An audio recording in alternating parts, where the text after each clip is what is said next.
NRL Fantasy Round 14 is in the books. We got to play our full squads this week, so full 17-man squads, and we got a set of bizarre top scorers. Now, before I go game by game, I'm adding a little something in this week, and it's the top scorers of the round. So first up, Tommy Jenkins, 96 points, and this is bizarre. This is one of those ones where like you come into fantasy and you think, oh yeah, I'm going to sell this guy, I'm going to upgrade, blah, blah, blah.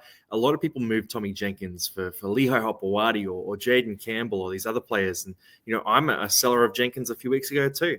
96 points here, had an absolute monster of a game, bunch of tries in this one, just absolutely killed it. Down the list here, Ola Kawatu. He's one who has been hit and miss this year, 51 average, but 93 points again. Everything went right here. He won't be in the Origin extended squad either due to the birth of his child, but that may mean he misses a game depending on what happens there. So if you're an Ola Kawatu owner, just keep an eye on that. Ethan Strange, 88 points. Another one who, you know, he dropped down to a very low price at one point. 88 points here, absolutely massive.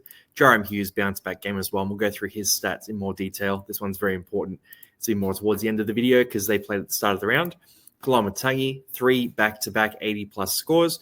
2 of those included tries, so can't freak out completely about it, but he looks like the promising captain for next week. Then Fletcher Sharp doing Fletcher Sharp things. And down the list here, you know, Kai Pearce-Paul, my pod, love him. Terrell May killed it as well, you know, with 76 points here. Hudson Young, Jermaine Asarko's had a few good games recently. Dane Gagai returned to form. Herbie, Harris Tavita, and Jacob Carraz, who we'll talk about in a second. Now, that's the top scorers for the round. The other thing I want to show here is my side. So I had a mixed bag. I actually dropped back in the ranks a little bit this week, but I've had a few people asking about an update from my side. So I'll probably just try to include that most weeks when something interesting happens. So from my side, started really hot. It was awesome. Like Kai Pearce-Paul pumped out a big score at the start. Fletcher Sharp, you know, Dylan Lucas, all these boys were absolutely flying. And then that Sunday set of games was absolutely brutal for me. So Nico Hines with a 25. I had Savelio Tamale grab the 1-pointer. He was always coming in for turbo anyway. So, you know, it wasn't really a loophole there. He was just the only wing fullback. I was originally going to loop him with Cobbo, who got dropped. So that was a heartbreaker. Ranked about 1290 right now. Scored a bit over 1,000 points. So I'll live with that. And a lot of you guys are in the same boat there. Some of you guys did beat that. The other thing is Origin team list for game 2. Just keep an eye on this. This is what I'm seeing at the moment. So Edwards, To'o, Crichton, Mitchell, Lomax, Moses Cleary. Max King gets into the starting side. So that's a big change. King into the starting side. And on the bench here, we get Atoka Manu in the 17 jersey. Matt Burton, apparently the 18th man. Wait for official confirmation on that, but Matt Burton, 18th man, it'll be confirmed by the time you see this video. If he's 18th man, that probably means he doesn't play for club. So if you're a Matt Burton owner, you are in some serious trouble because he's going to miss this week, I believe next week, and then round 18 as well, if he's 18th man again. So Matty Burton owners, you're not happy about that one, but I'll keep you guys posted on those team lists, and we'll do a bit of an Origin coverage this week too. Now, into the game, regular programming. Back to sort of recap. Let me know in the comments too if you do like that as a starting point. So going through the top scorers, you know, my side, and a bit of news there before we jump into the games, because I think it could be useful. There's a bit of a summary there. But for the Dogs here, Jacob Carraz comes up first. So for Carraz, really interesting scoreline here. 69 points with no attacking stats. Had a few of those Mayo stats. So 6 tackle breaks for 12 points. 8 offloads for 32 points is obscene. Absolutely obscene. You got 200 meters here as well. Carraz is an interesting one. I don't know. I'm tempted, right? I've got space in my roster for a big dog wing fullback. I've got a bunch of cash in the bank. I would consider Carraz, just that he did look a bit injured in that game, right? There were times where he did look a bit injured. So that worries me a bit. That's probably why I won't do it, but I'll definitely consider it this week. And if you want a pod, I'm not against Carraz, just that re-injury risk is definitely real. Harry Hayes pumped out a big game, grabbed that try in this one, 6-7 points. Look, Tupanua's out for a while, so that could make him more relevant. We got the fact that, you know, Max King plays Origin. That also boosts Hayes up a bit. But then, I don't know, like Preston will come back. You know, Curran will go back into the prop rotation. That probably kills Harry Hayes, so I'm going to say no to him generally. Matt Burton grabbed a try in this one as well. Big long-range intercept there. Solid game from him, 61 points. You can live with that. But for Matty Burton, yeah, I mean, you're not super stoked about that score. It's a fine score, but with a long-range intercept try, you were hoping for a bit more, and there is now that risk that he doesn't play next week. Paulo, you know, Curran, solid score as well. Curran will be less relevant as we go forward, so Curran's going to fall off the radar a bit more, I think, as we get into things when when Preston gets back, he takes that edge back row spot. Curran goes back to prop. Max King, relatively solid here. Reid Marnie, good day out for him, but just not enough minutes there. But I'll tell you what, he was tracking well, 48 points in 57 minutes. Connor Tracy, good game, man. Riley Smith was another one that was motoring. 58 tackles here, only 47 points, only played 66 minutes. So it's not ideal. Josh Papali'i coming on off the bench at hooker. Look, Joash isn't a hooker anyway, so I don't expect that to continue long term, but I think they're just trying to get Joash into first grade because he's such a unit. I do think after that performance from Dylan Brown, there may be a conversation about Joash coming into first grade at 6, but no promises there. Then Viliami Kikau, solid. Walker, Williams. Williams had a pretty good game here as well. Williams just keeps on pumping here. 40 tackles, 125 meters run. The 5 missed tackles isn't ideal and only 60 minutes, but 44 points. You can live with that. Then Crichton, Sexton, Tuolangi around that 40 mark. Jermaine Hopgood. Again, I'm looking for one thing with Hopgood here. I'm looking for tackle breaks, offloads, and meters run. So that one thing I'm looking for is destructiveness with the ball in hand. That's what we've seen in the past. Haven't seen it this year. Bit of a shocker from Hopgood. He's a guy who I love. Like, in terms of his ceiling, he's an absolute monster. But this year has just not been it for Jermaine. And I'm waiting for the signs of turnaround, but I'm starting to lose belief a bit there. Then Bronson Zeri, Moses was solid here too. Again, Moses, not super fantasy relevant right now, just the way he's playing footy. Full field intercept try in this game, still only scored a 40. So, yeah, you're not jumping onto that one. Montoya, Kautonga, you can sell Kautonga at this stage. 8 missed tackles is brutal, but he's playing pretty good footy in real life. Lomax, Adokar, Dury, Penasini, Galvin, still in his Tigers jersey there.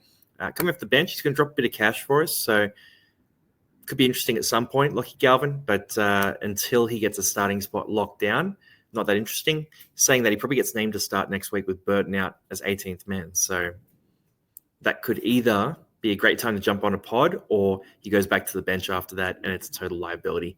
Dylan Brown here with that's not a stat line you'd be happy with. 19 points, 19 tackles, 0 tackle breaks, 0 offloads, a couple of missed tackles and errors, 37 meters run, 67 kick meters. Basically just not in the game at all. Yongi, tough day out too. I thought Yongi looked pretty good in this game, but again, you could sell him in fantasy as well. And Salif Fida, Hayward, Samrani came off the bench, Josh Papali'i getting that price down for us. I think Josh will be a buy at some point at 230K. I just can't figure out when exactly it's going to happen. Now, Tigers v Panthers tearing through. For the Tigers, again, that first score, Big Tommy Jenkins. Surely a 96-point game earns you a display picture on the fantasy app, right?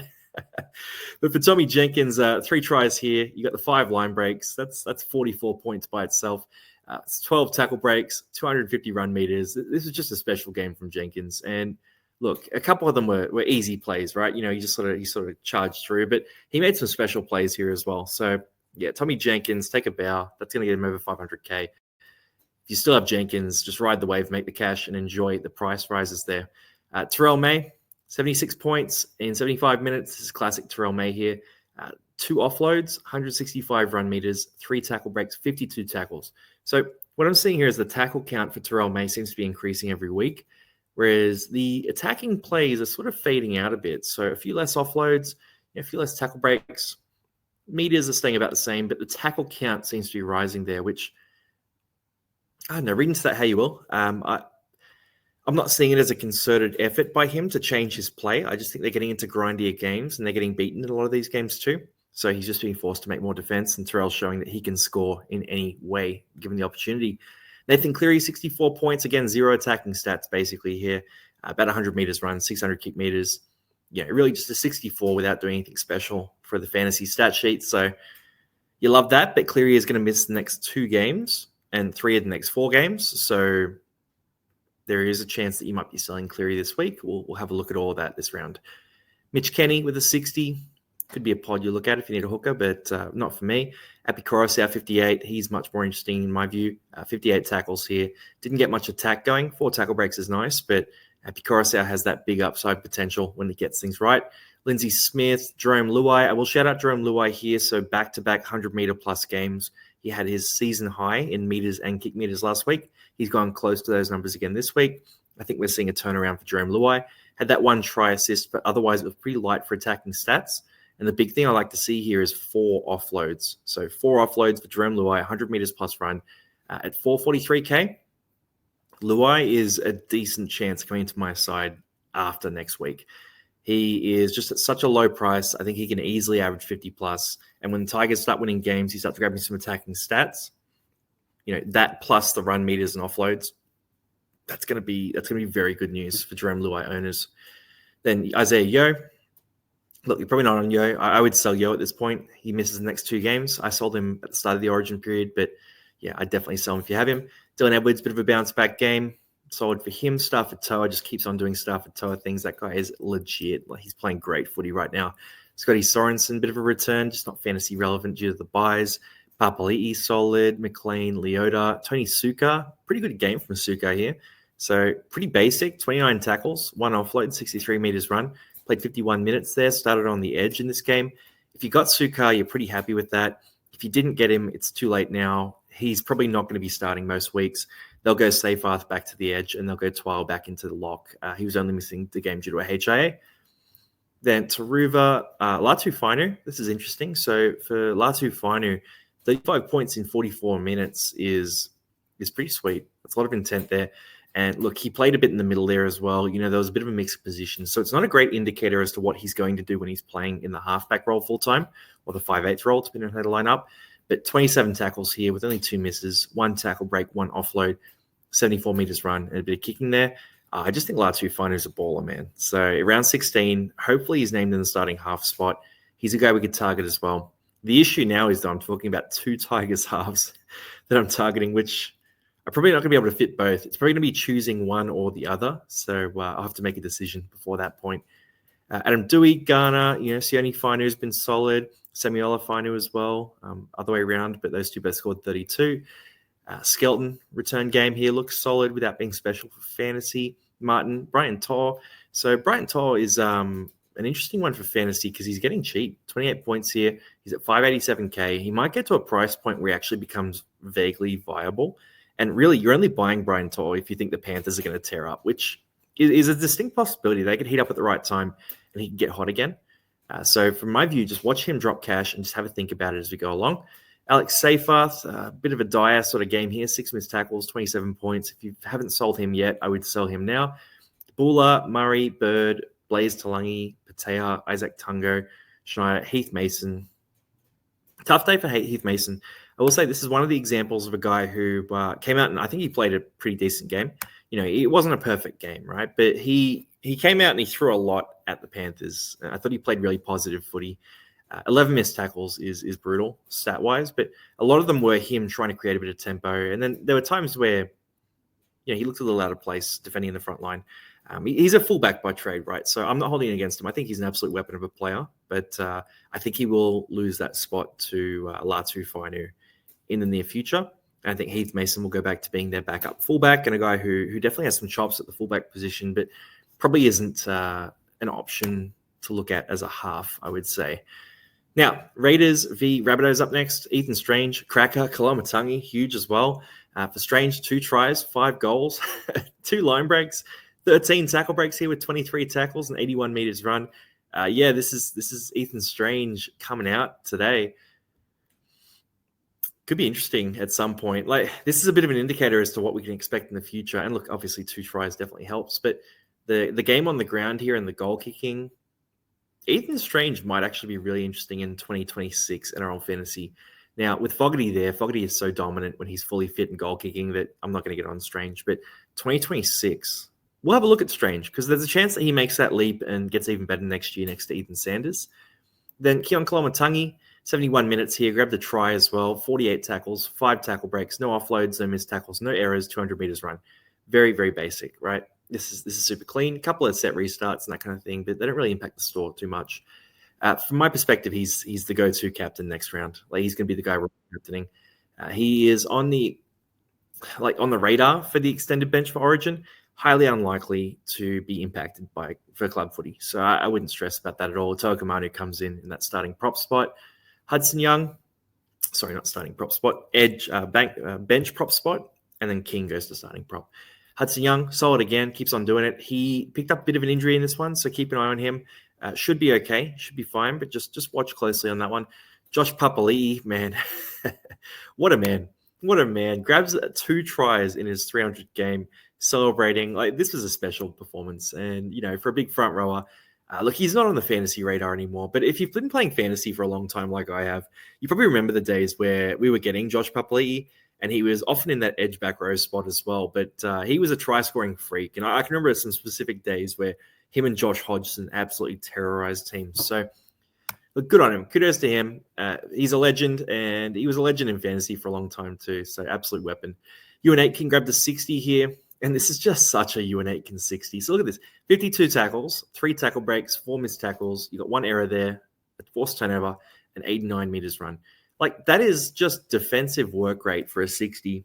That's what Ewan Aitken can do. He can just sort of quietly rock up and pull out a 60, and you're absolutely cheering. So, if you got Ewan Aitken, you're happy. If you don't have him and you still need a back rower, he's a great option. I still personally don't think you need to force him into your team if you already have the numbers for round 13, but he's a great option if you need coverage in the middle forward or edge forward spot.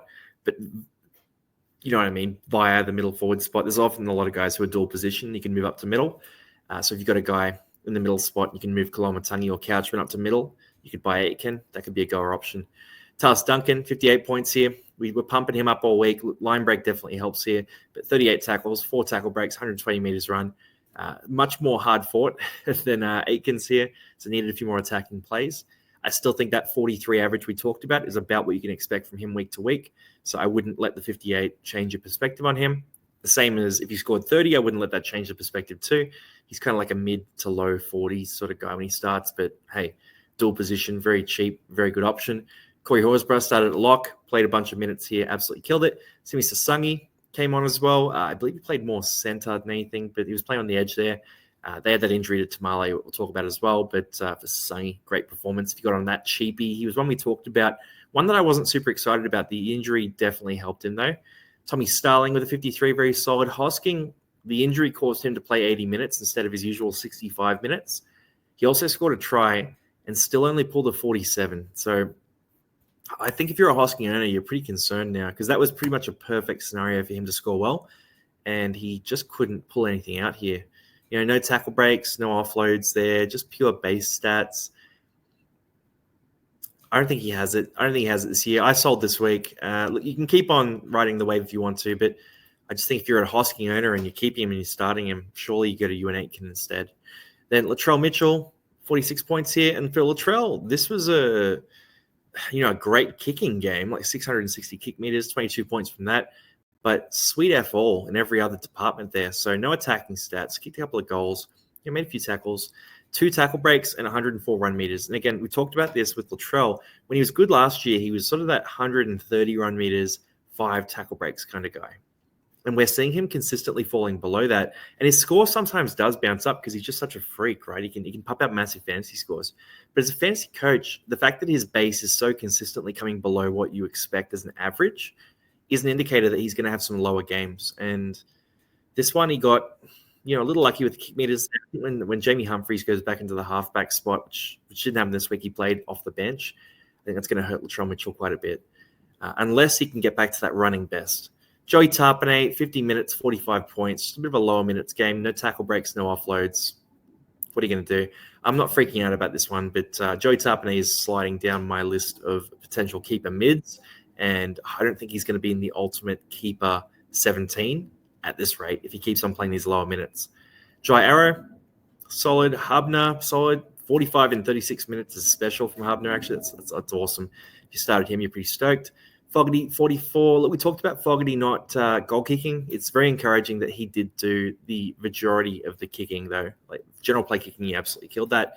And then the rest of the stat line's pretty pedestrian. So 44 you can live with. Then Totola, reasonably solid. He's been quietly pretty good. Morgan Smithies, again, relatively solid. Bit of a lower PPM than you expect from him. Harvili played big minutes, but I think that's going to come to an end relatively soon. Brandon Smith, Peter Mamazella, these guys will be back pretty eminently.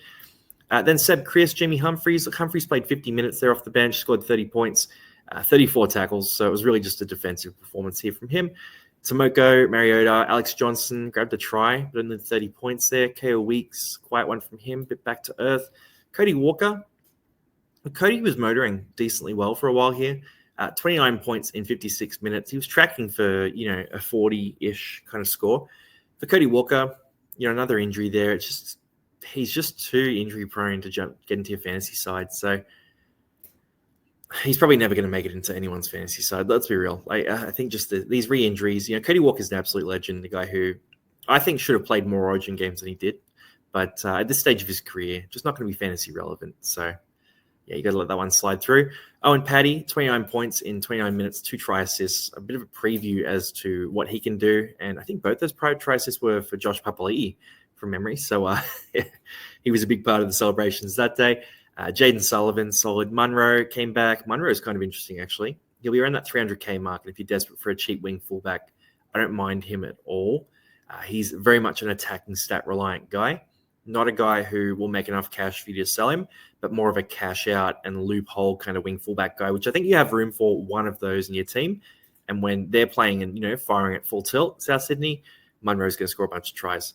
Kepi, Whiten, Savage, Tass, LeBlanc, all pretty shocking here with low scores. And Tamale, yeah, a bit of a note to Tamale here.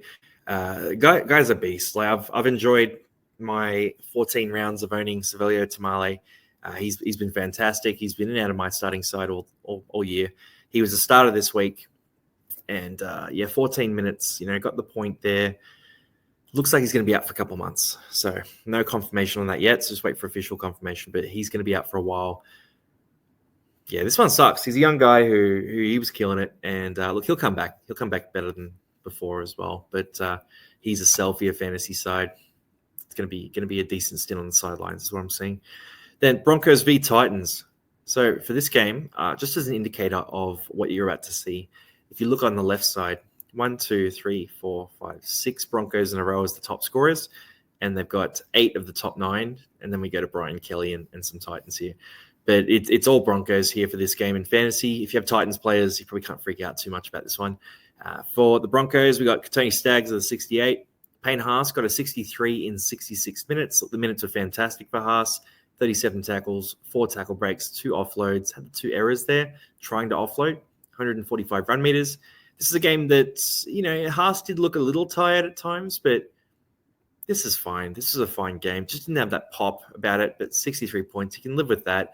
As a Haas holder, I'm okay with the call. I just look at the options I would have used the money on elsewhere, and I'm not that blown away by them. I mean, I guess I would have upgraded Tamale, so that probably would have been good for me, but I don't know. I'm okay with the idea of keeping Haas. If you've sold Haas as well, I'm not against that either. This period wasn't going to be great for him. We did forecast that he would drop a bit of cash and have some quieter games.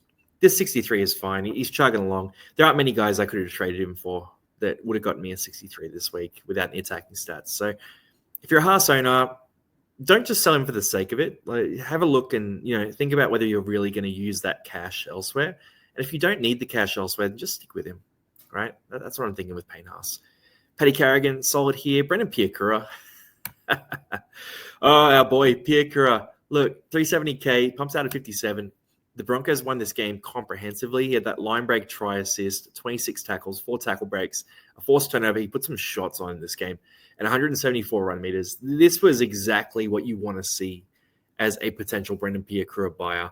Now, are you going to buy Brendan Piakura? Look, you probably aren't going to buy Brendan Piakura. But in round 16, when that time comes around, and if you have 400K to use on an edge back rower, and Brendan Piakura gets named to start, you could do much worse. You could do much worse. I like this kind of game here. This is not out of the ordinary. Like when he's playing on full tilt, not getting himself sent off or suspended or concussed, or whatever it is. This is what Brendan Piakura can do, and the Broncos, they sort of need to be winning for this to happen, right? But I'm intrigued. I'm actually very intrigued by Piakura. I probably can't fit him into my side, but I will keep an eye on him very closely. Reece Walsh grabbed the 2 tries there. Look, a lot of consolation plays right at the end. They weren't really factors in winning the game, but he was playing on one leg at the time, so they were pretty brave.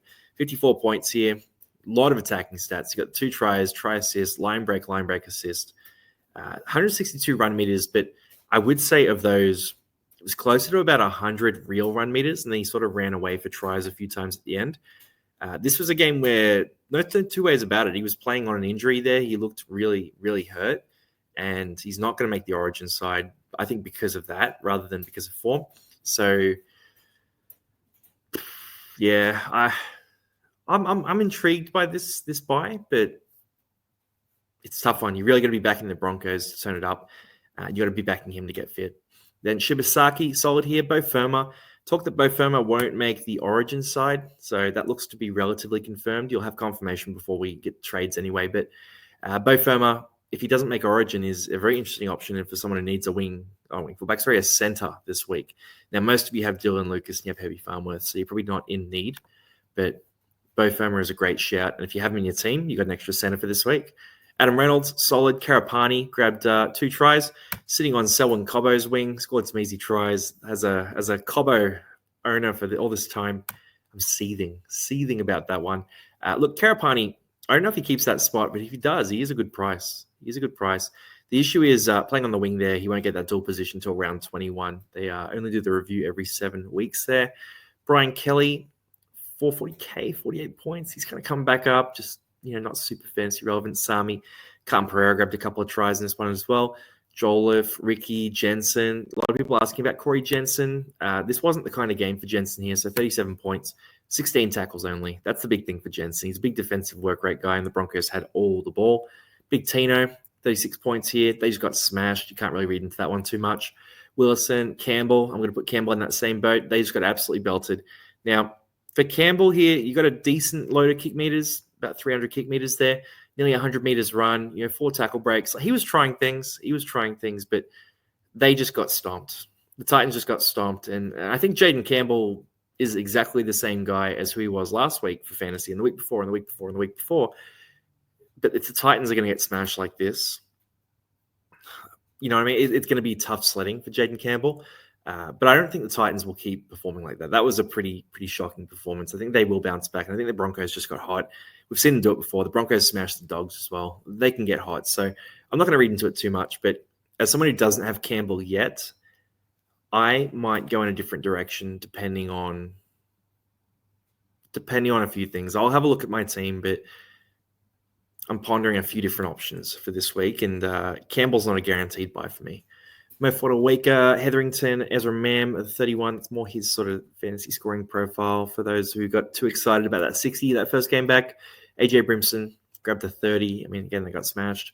Mulaney grabbed a 30 here as well. Just pure defensive work rate for him. Walters, Randall, Campbell Gillard, Jesse Arthurs, Corey Pakes, Foreign, Brent Takura. Takura's going to be out for a bit. Pretty bad ankle injury there, so that might be a while. We saw Hal grab his first try in first grade, so that's pretty sweet to see. Good on him. Fitzgibbon, not a great night for fantasy, and Alec Mankey, just not enough minutes for him. So we'll keep rolling through these games. Sharkies and the Warriors, and I'll tell you what, the Warriors just keep on saying, hey, we're a title threat. And I think everyone's starting to listen now because this was a dominant performance. They went to Cronulla. They were missing a few troops as well. No Leia Tower this week. They had a couple of other guys drop out, like Wade Egan didn't play in this one. And they still just came out and absolutely smashed the Sharks. Now, top 5 fantasy scorers, all Warriors here. Chanel Harris-Tavita grabbed a double, grabbed 2 try assists. Big attacking day for him. He grabbed the 70, probably not fantasy relevant. Again, the Warriors don't play these major buy rounds, so I'm not going to recommend buying too many of them. But if you're a head-to-head coach, you can consider it. CNK was another one. Another big game, 242 run meters here, 6 tackle breaks. Had the 2 try savers as well, which is pretty sweet. He's just a big work rate guy, very tough fullback there for the Waz. Then Licky Metcalf, might win the Dally M this year. Like, he's playing great footy. 2 try assists here, a couple of tackle breaks there. Only 55 run meters, but did all the kicking as well. Very classy 63. Halasima showing us what he can do, that 80 minutes there. So as long as Capewell's playing at center, Halasima gets to keep playing in the back row. Grabbed the try in this one. And other than that, just good work rate across the board. So even without the try, he puts out about a 50, which is exactly what you want to see. I was kind of hoping Halasima would go back to the bench and get a bit cheaper so we could target him next year when he's a starter because he's an absolute machine, but he's getting a bit too expensive here. Like, he keeps on sort of bumping that average up. It's going to be above 40 by the end of the year. Aaron Clark, 56 is okay. That's fine. But in 50 minutes, it's not ideal, right? Because you got him coming out. He's playing that 50-minute role, 25 tackles here. Had the 3 offloads, which definitely boosted the score, 170 run meters. But if you're a Clark owner, you're pretty concerned. The last couple of weeks have been a bit of a drop in the minutes there. And the minutes are more sort of normal now. Like, they're in that sort of 50 to 60 category. He's pumping out great PPM, so until he causes you problems, you don't think about selling him. But at some point, if he does start dropping back into those 40s kind of scores, you definitely consider selling him. But until then, I think you stick with him. The hooker spot has not been special. I've got Riley Smith in my hooker spot, for example. I'm sticking with him, even though he scored like a 47 this week. So I think with Aaron Clark, you ride the wave. Then Cam McInnes, Jackson Ford played some good minutes. Kind of interesting for head-to-head, but a bit pricey there. McInnes didn't play as many minutes. I thought he might play a few more. Adam Blake actually played huge minutes, 64 minutes here, but only had the one tackle break and one offload. This wasn't a special fantasy performance for him. You sort of expect a bit more. Fisher Harris, 52 with a try. When I saw him score that try, I thought, oh, man, all the head-to-head coaches who jumped on Fisher Harris, they're going to be cheering. But 107 run meters here, no offloads. Like that's where he sort of lets himself down. Fisher Harris doesn't really have that explosive attacking gear in his game that can push him up past 60 points. So great signing for the Warriors, playing great footy, but just a bit capped fantasy. Decent head-to-head buy, not an overall buy. Vimalga grabbed a try. He's having a good season, but again, not fantasy relevant in my view. Wilton, solid enough. 8 missed tackles isn't great, though. Demoini Hiroti grabbed a 45. Ramian is kind of interesting. So 438K at this price point. He's a guy who normally gets up past like that 600K mark at some point in the year. Could be a sneaky pot if you were desperate for a center, but we just aren't desperate for centers. RTS, Britton Nakora. Nakora, again, this is a more solid game from Nakora, but just no attacking stats on offer here. He's getting very, very cheap, and their last major buy round is next week, so it's probably going to be too late for Nakora as a potential buy. Brayley, solid. Trindle. Jacob Laban played big minutes here. Laban got that 39. Sam Healy played big minutes here as well, grabbed the 39 too. Sione Katoa, Kennedy, Nikore, look, Talakai. We're in that sort of 30s area now. Kafusi, Kale Iro. Iro grabbed another try assist as well. Went down with injury. I'm not sure what diagnosis is there yet, so that might be a bit of a stint on the sidelines. If he misses next week, you probably sell him. You can get some very good players at that price point. So, if you have him instead of Herbie or Dylan Lucas or even Bo Firma, then you're going to be selling Euro, I think, next week. Nico Hines, 25. Oh man, Nico, you kill me. It's tough. I'm a Nico Hines believer. I love the guy, but these fantasy scores, man. Oh, okay. Let's go through it. So you got a goal here, a line break assist, 18 tackles, and then minus 10 in missed tackles. You got the line break, tackle break, one offload. It's good to see an offload at least, an error, 72 run meters, not kicking much, and a penalty. So yeah, this is a shocker. I mean, they got smashed, but just I don't know. I'm struggling with Nico because he doesn't really have the reason with Campbell I'm willing to say, hey, they got smashed, I'm willing to take a lower score, is because when they go well, he has massive scores in him. For Nico, we're not seeing him go past 60, right? So he's kind of floating in that sort of 50 to 60 area and then having these random lower games. I'm not going to sell Nico Hines, but I will probably think about it a lot this week. I'll think about it. I'm probably not going to do it, though. I'll probably stick with him and sort of ride the wave with Nico Hines. Then going through the list here, we got Hamanuele, DWZ, Colhoun, Stowers Smith, Capewell, Martin, Pompey, Atkinson. Yeah, okay. So that's not super fantasy relevant up on the list. Moving on to the next game, jumping up the list. Who we got? We've got the Dolphins and Dragons, and the Dolphins put the Dragons to the sword in this one. This was a brutal game on Friday night. I was a few beers in watching this one, just couldn't believe what I was seeing. Now, this list here, fantasy scores, is not too much to write home about here. A couple of commonly owned guys who went pretty well. Respect to Toby Couchman for being top scorer of the Dragons, even though the score wasn't too special. But Asako came out, and we talked about Asako as a pod heading into the Origin period, and he's been pretty decent, actually.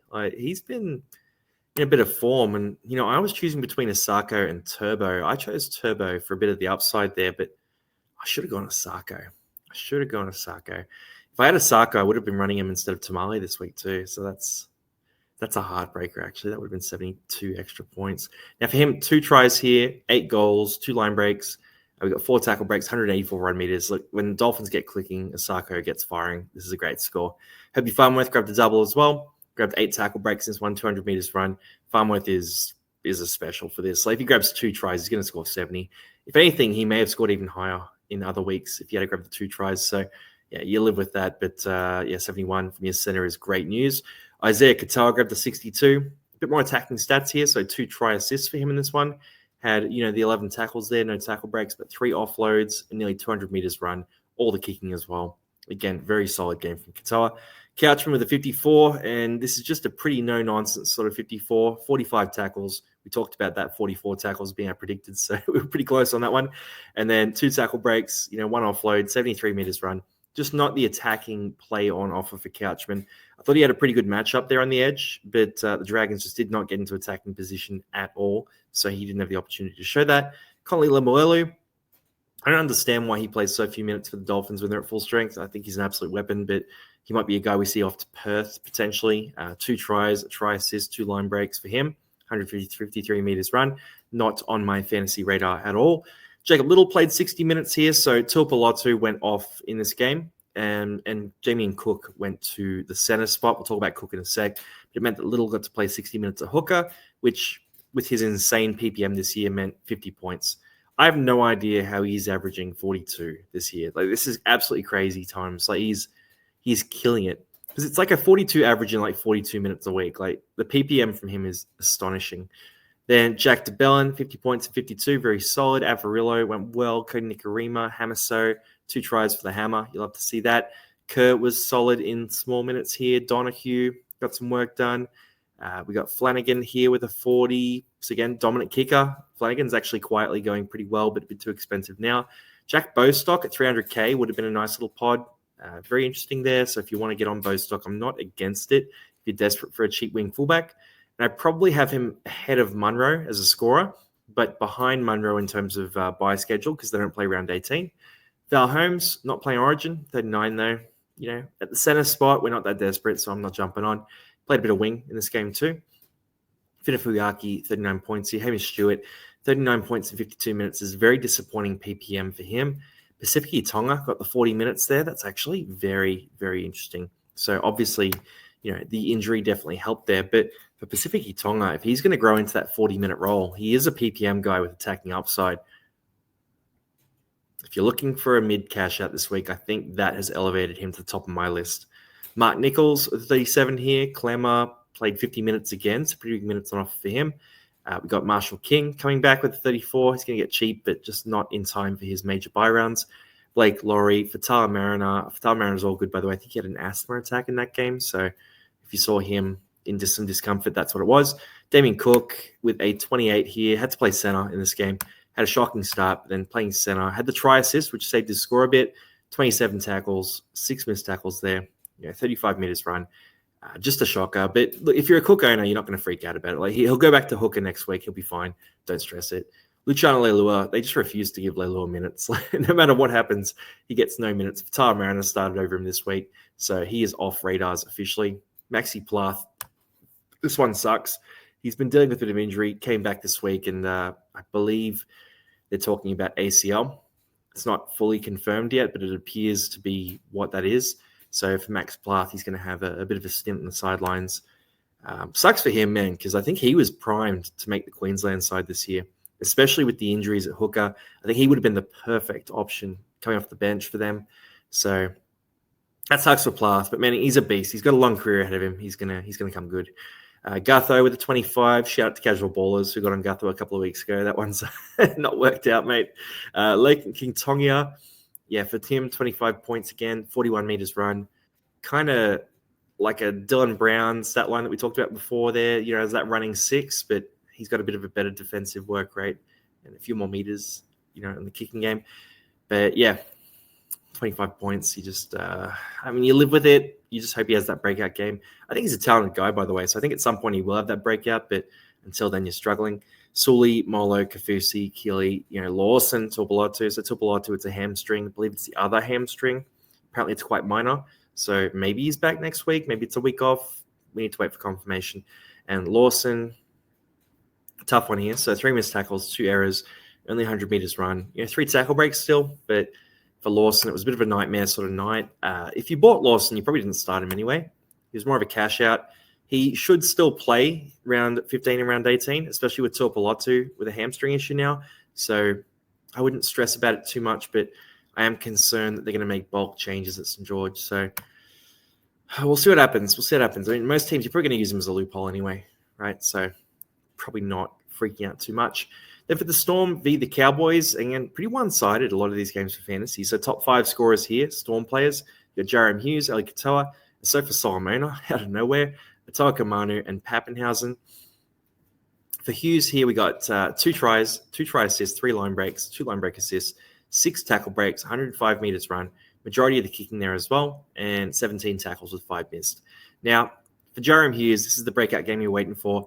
In round 16, he is a cracking option. I think he's not that far ahead of Jerome Luai. I think the price difference is going to be about 100K between those two, maybe about 120K. I think that gap is about fair. So if you want to go Hughes or Luai, I think they're both going to be really, really interesting options for the run home, especially if you're a coach who is a bit short on some cash. So if you're not selling Payne Haas, if you're not selling Nathan Cleary, then these are the types of guys you might be targeting. If you're selling Haas and Cleary, then you probably have cash for better guys.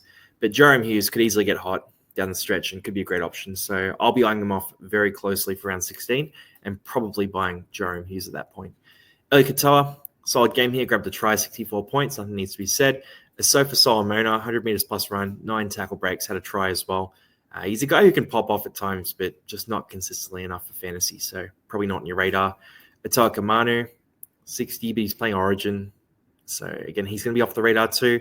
Ryan Pappenhausen, pretty solid game here. So for Paps, it was a 59-point game without attacking stats, so no tries, no line breaks, any of that sort of stuff.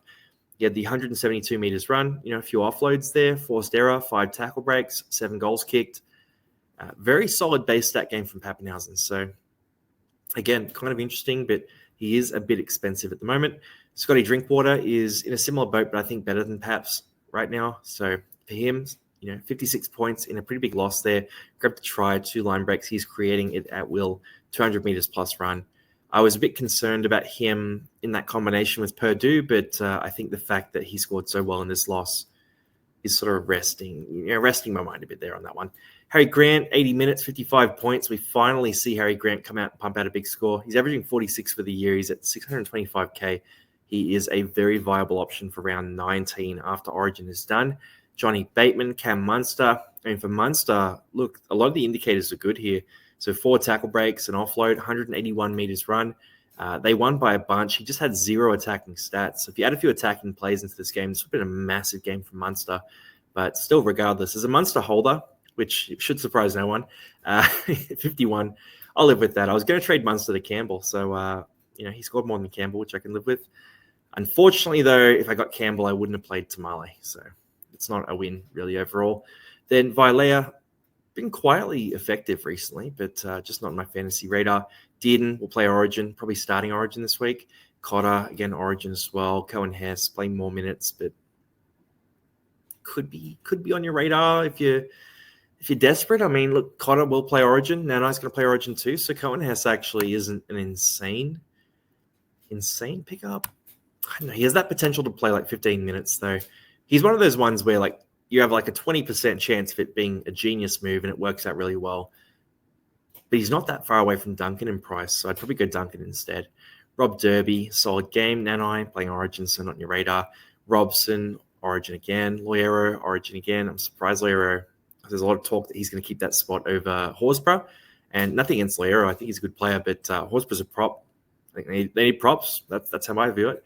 Sean Bloor, solid with King. Purdue with the 36. For Purdue, big defensive day, 30 tackles made. Not much else going on for him. Jack Howarth in the extended squad for Queensland there, I believe. Then Labart Jackson Paulo. Grabbed the try again. 28 points, isn't he? You're right home about, but the try is nice. Meaney, McLean, McIntyre, Neem, Anderson, Kamitha Metha, Wishart with the try there as well. Edwards, Lawton, Lasati, and Xavier Coates. A few people ask me about Coates after his big games. This is why you don't jump on. This is, he can pump out that 8-point game too, and then he plays Origin as well, so just not on the radar. And final game of the round before we just jump back and see if there's any updates. But it's Knights v Seagulls here. But Olakau'atu, 93 points, monster game for him. We talked about that. Look, 200 meters run, 8 tackle breaks, and you got a try there as well. That was just a special for Olakau'atu. Unfortunately, they didn't win the game, but they were dominating for periods, and he was a big part of that. Fletcher Sharp grabbed 2 tries here, so 2 tries, 5 tackle breaks, 34 tackles, that big defensive work rate we love from Fletcher Sharp. 100 meters run, a few offloads there as well.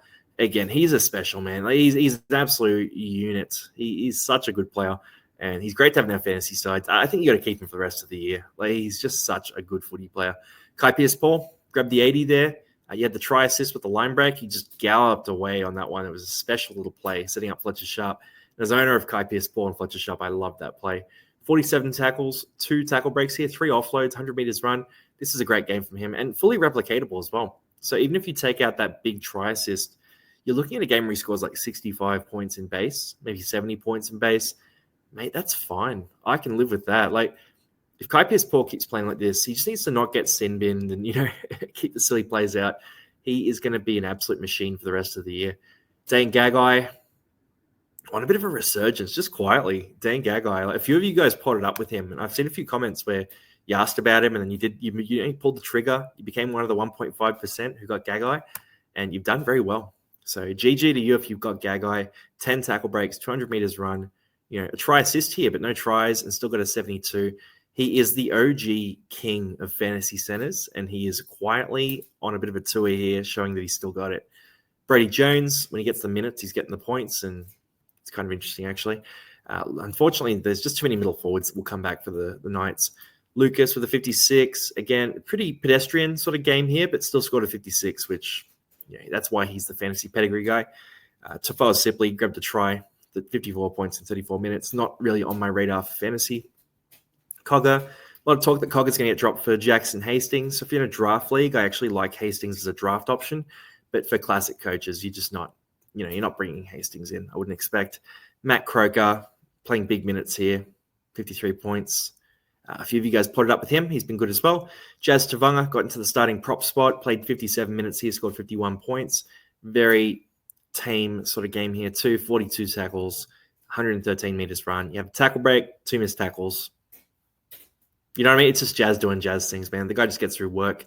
I'd love to see a few of those Jazz Tavanga sort of classic offloads as well, though. That'd be really nice to see. But if he can add those in, he could become like a 60 guy, which would be pretty sweet. Then Kohler played fullback in this game, got in 49, looked fantastic, 300 meters run, 6 tackle breaks. That is Kohler at fullback whenever he gets the spot. Unfortunately for him, it's not going to be a long-term stint in that position. So, fortunately, I guess, as well, right? So Leah Alpawadi should be good to go after next week. I think it was a HIA for him. And then Tommy Turbo. There's talk that he'll be back next week. Talk he'll be longer. But if Turbo comes back, then it means that Kohler will go back to center. Schiller got a lot of crap, in this game, but pretty good here. Four line breaks. A try there, 7 tackle breaks, 184 run meters, but also had the 5 errors, 4 missed tackles. So for him, it was a tough one. Right? Like he's a guy who he got forced to play center there and was up against a pretty tough matchup against Ruben Garrick and that Olakau'atu edge. That edge has torn people to shreds all year, and James Schiller was no exception there. So I wouldn't freak out about it too much. I think Schiller, though, is a winger. I think that game sort of proves that he's probably going to be a guy who stays on the wing there. I do think, too, I shared it on the story that bloke who was sending death threats to James Schiller after the game, that crap is unhinged, guys. Like, I know none of you guys are doing it, but let's if by chance anyone who does that sort of thing is listening, like, don't do that stuff. They do read those messages, and they're just dudes. They're dudes like us. Like, you don't want to be reading that kind of stuff. So everyone be friendly, right? James Schiller's a guy who's living the dream, man. He's playing first grade footy. He's worked hard to get there. Good on him. Now down the list here, Ruben Garrick, 47 points here. You got the stat line here is interesting. So 180 run meters is nice. 2 errors, 3 missed tackles there. He had the try assist. I just sort of felt like Garrick was going to do a bit more in this game because watching the game, he looked dominant. Like, he looked really good, but just didn't quite convert it to stats in the way you'd hope. A lot of those half breaks, a lot of those passes before the assist, like that kind of thing. Nearly had that try as well, and Jack Cogger took him down. Like, great tackle from Jack Cogger there, taking him down. So, Yeah, as a Garrick owner, I was a bit frustrated in this one once I saw that 47. Brown, Ponga, Ponga saved the day with that try at the end. I don't think it's really turned around yet for Ponga. He seems to be playing a bit injured, so I wouldn't be targeting him as a buy just yet. Greg Marzu returned, very solid from him, 268 run meters. You'll have to see it for Lalo. Yeah, he keeps on pumping, but it's a bit late now. He's pretty expensive. Crossland, Jake Trbojevic, yeah, Gerbo played a bunch of minutes here, 45 tackles, 44 points, so 42 points. That's pretty classic Gerbo there. Croker, Trey Evans, very quiet. I was thinking about DC as a potential pod option if he doesn't make the origin side, but these scores just haven't been good enough. And I was sort of looking at it thinking, you know what? He's not that much better than Savala. I'll just keep Savala for a cheaper price and just keep enjoying Savala's scores instead. Waddell, Tommy Talau, the GOAT, grabbed a try in this one. Luke Brooks, 33 points here. Thomas Cant, yeah, look, not good enough minutes to be relevant. Bullimore, Brayley, Fletcher Hunt grabbed a beautiful try in this one. Only 32 points there, but still a stellar try. Burbo back to himself with the 20 there. McEwen, Simpkin, and then down the bottom here, yeah, we're not really talking about too much down here. Tough night for Frizzell and Hopewadi, who went down early. So, look, that's the recap on those guys. Let me just quickly check here, too, while I have you guys. I'll see if there's been any updates to that last game, Dogs v Parramatta. Sometimes the scoring comes through while I'm recording, so we might as well just give it a look. Also, quickly, notes Nick, I'm not sure how to pronounce this one, Sugranis, I believe it is, debuting for the Dragons potentially. He is an edge back rower, so that's probably going to be a situation where he comes on and rotates with Luciano Leilua. They probably won't play Vital Mariner in that position. Quick updates here. Jacob Carraz down to 65 points. Matt Burton stays at 61. Who else do we have? Josh Curran, still 55 there. You know what? I think it's just the Carraz score. It's updated. Everything else is the same. All right, guys. Hopefully it went well this week. For next week, it's only 13 players. So next 2 weeks, only 13 players. Only that starting 13 count. That's the big thing to factor in. If you already have a starting 13, you probably don't need to trade as hard. The must-haves are pretty basic. It's still Kalamatangi. It's still Toby Couchman. There aren't too many new ones that have popped up this week. Good luck this week, guys, and hopefully you crush it. Hopefully you crush it this week. Let's get it. Cheers, guys.